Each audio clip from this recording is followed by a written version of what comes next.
Hello everybody, welcome back to another episode of My Team Career Mode. We're here for the Canadian Grand Prix. Big ups to my editor, big man Canadian over here.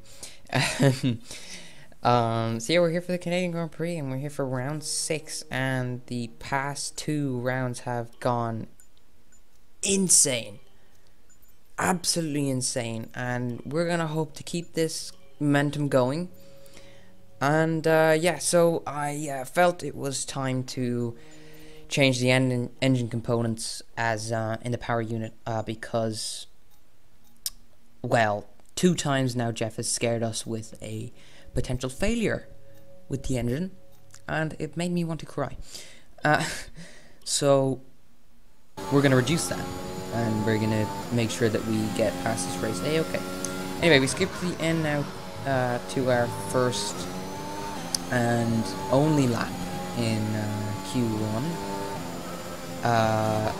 as we're considering again for our car. We're actually on a half decent lap at least, and you know, it's a difficult cycle with these.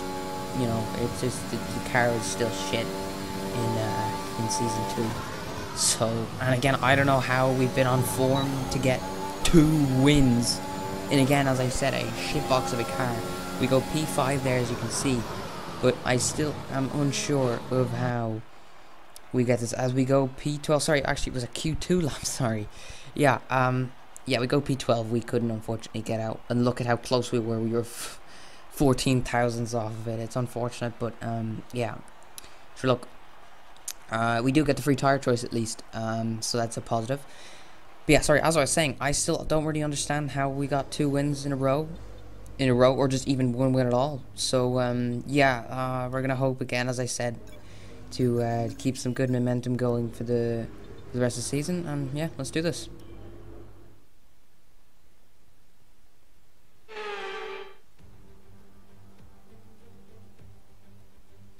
Bonjour! It's time once again to go racing here in Montreal, the second largest French-speaking city in the world, and home since 1978 to the Canadian Grand Prix. With top speeds of around 210 miles per hour heading into the overtaking opportunity of turn 13, the 2.7 miles of the Circuit Gilles Villeneuve are some of the quickest on the Formula One calendar. There are 14 corners in total, with 60% of the lap taken at full throttle, and average lap speeds clock in at about 130 miles per hour. Alongside me to discuss all the action today is Anthony Davidson. Thanks for joining us, Ant, and tell me, you were down in the pit lane earlier. How do you think the track conditions are today? Well, it's looking a bit cold out there, if I'm honest. These tyres have quite a narrow operating window in terms of the temperatures they need to extract the best grip. So with a cold track surface, it's going to be harder to keep those temperatures up, which will lead to lower grip and maybe more mistakes.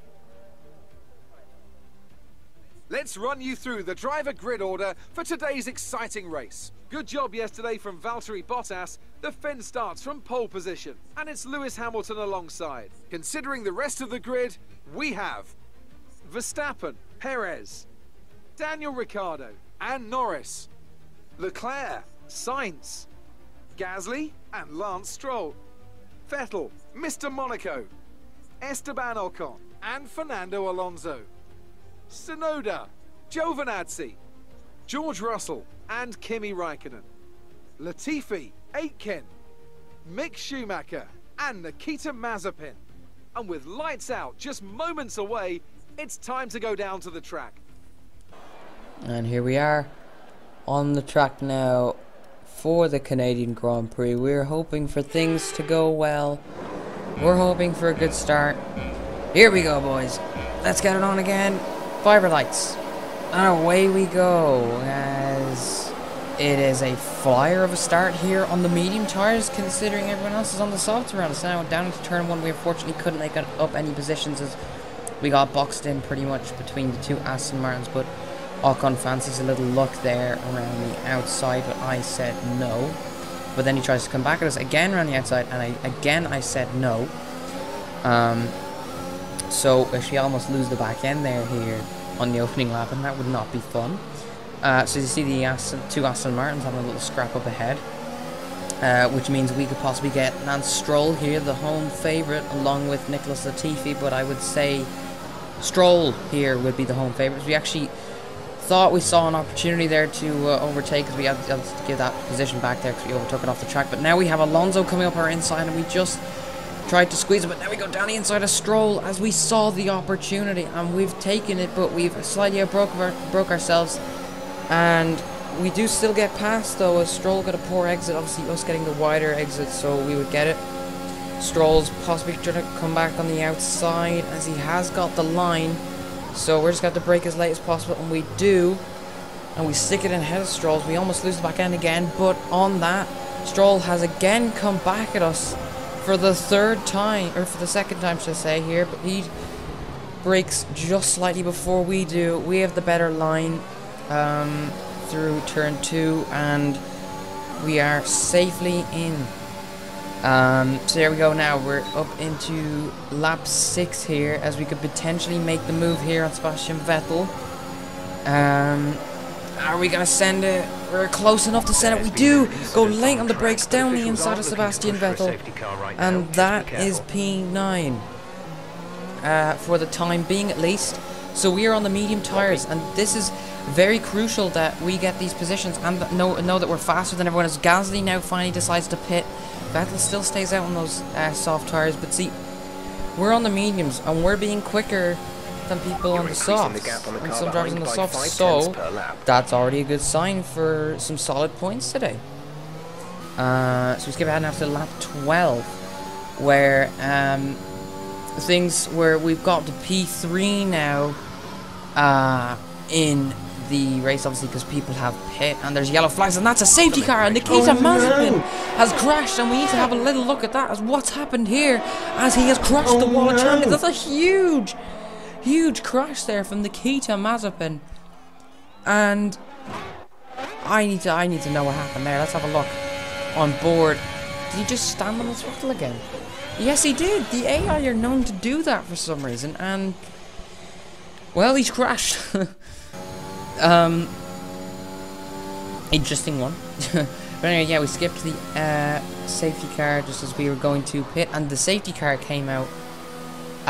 Could not be a better time, because that allowed us to get our mediums off, and I decided, originally this was going to be one stop, but I thought, you know what, no, we can go for another set of mediums here, and then go on to the softs to the end, because see, they went onto the soft, they started on the softs, they all had to pit, they all already pit for mediums, so, and we're going to go onto the same tire, so we need to be, you know, relatively fast enough.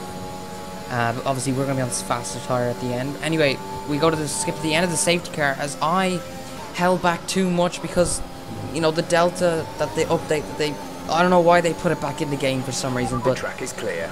You know, the limiter doesn't let you do wheel spins, but I tried my best to do it, and if I fell back from the pack, maybe the limiter wouldn't be there, but it didn't really work out. As you can see, Ricciardo pulled out a lot.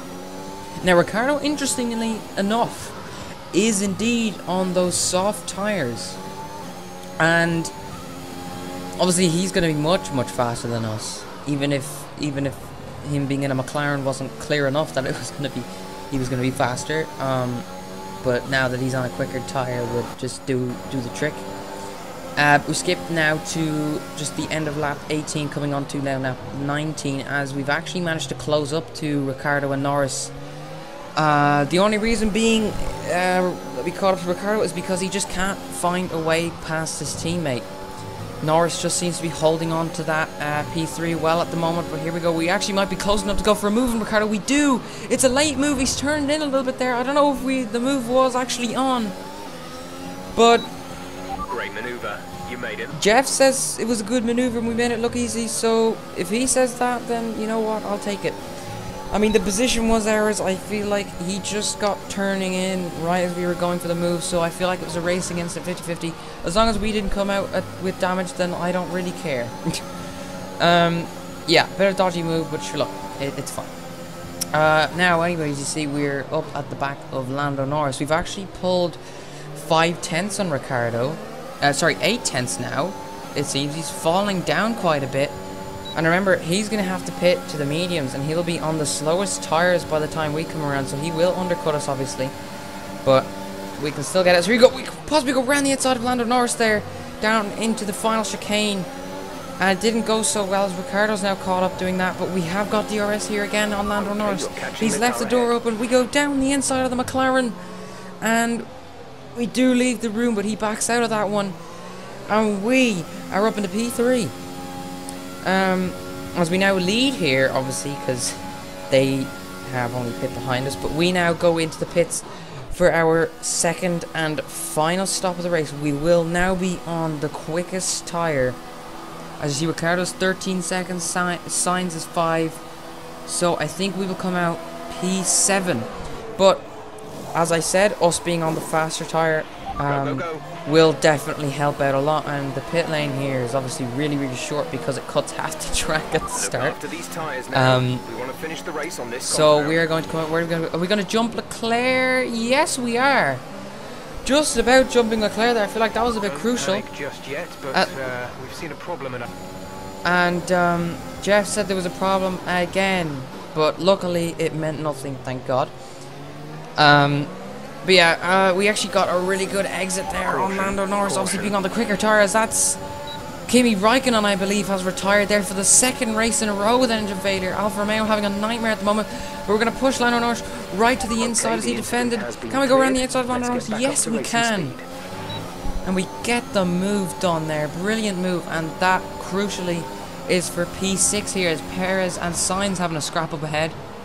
Meaning they're just slowing each other down, and we're already within DRS range, and it's barely been a few corners. So Sainz has got back ahead here on lap 30, but we get the better exit. We get alongside Sergio Perez there almost on the exit, and now we have DRS on Sergio Perez. Can we get alongside before this corner?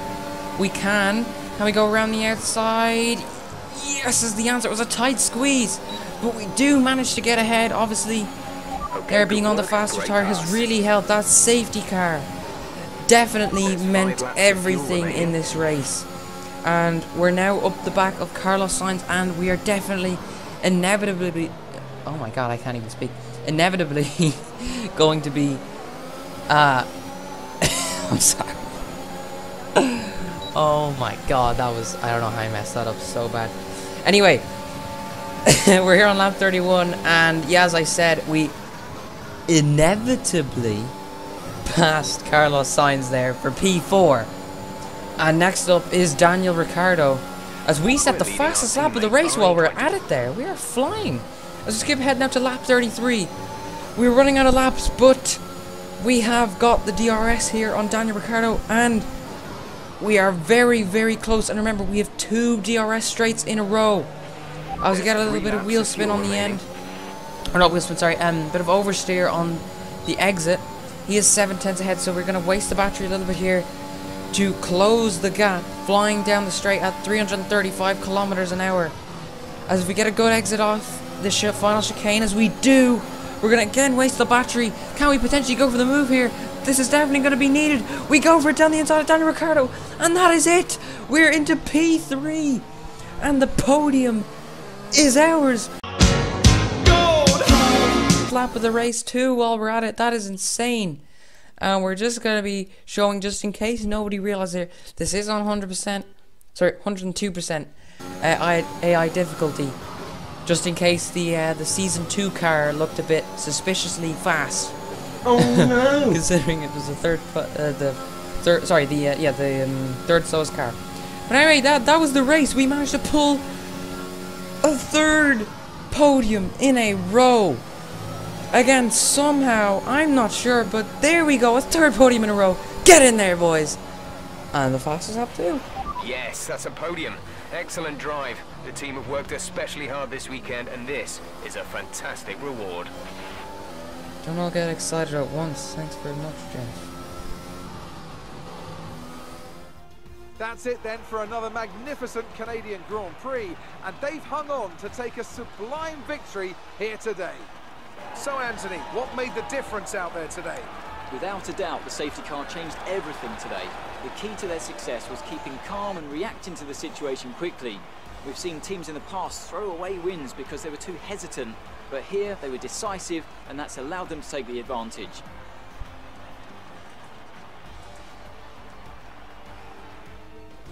The drivers are en route to the podium as we speak. What a fantastic win for the Red Bull team.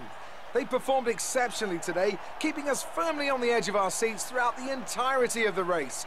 Congratulations to everyone at the team.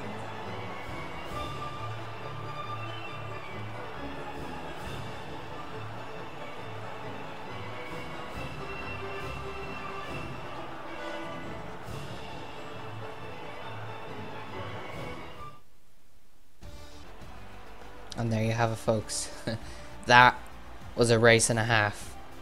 But my god, I didn't expect to be on the podium. I just thought we were getting a lucky fluke races. But yeah, I enjoyed this race so much. Fastest lap driver of the day and a podium. I can't wait for the next one. We're just going to get straight into this. Hope you guys enjoyed. And yeah, we'll see you guys in the next one. And enjoy the rest of your day. See you guys. Bye.